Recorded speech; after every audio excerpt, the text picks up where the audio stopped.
আসসালামু আলাইকুম deer listener, আশা করি আপনারা সবাই ভালো আছেন। আজকে আমি আরেকটি নতুন ক্যাপচা সার্ভার সঙ্গে আপনাদের পরিচয় করিয়ে দেব। এই সার্ভারটার নাম হচ্ছে টু ক্যাপচা। এখানে আপনি কাজ করতে পারেন।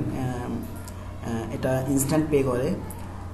এখানে আপনি ওয়েব মানির মাধ্যমে আপনি আপনার ডলারটা আপনার অ্যাকাউন্টে আপনি তুলতে পারবেন।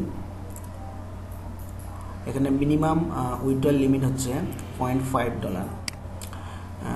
এখানে দেখতে পাচ্ছেন এই সার্ভারটার অ্যাড্রেস হচ্ছে tucaptcha.com। এখানে জাস্ট আপনি রেজিস্টার করেই কাজ স্টার্ট করতে পারেন। এটার কোনো অ্যাডমিন নেই। ওয়েবসাইটেই আপনি আপনার একটা ইমেল অ্যাড্রেস দিয়ে আপনি এখানে রেজিস্ট্রেশন করে আপনি কাজ করতে পারেন। তো ঠিক আছে, এই সার্ভারটার সম্পর্কে আমি এতটুকুই জানালাম। নেক্সট ডে আমি কিভাবে এটা রেজিস্টার করতে হয় এবং কিভাবে এই সার্ভারে কাজ করতে হয় সেটা দেখাবো। ভালো থাকবেন। আসসালামু আলাইকুম।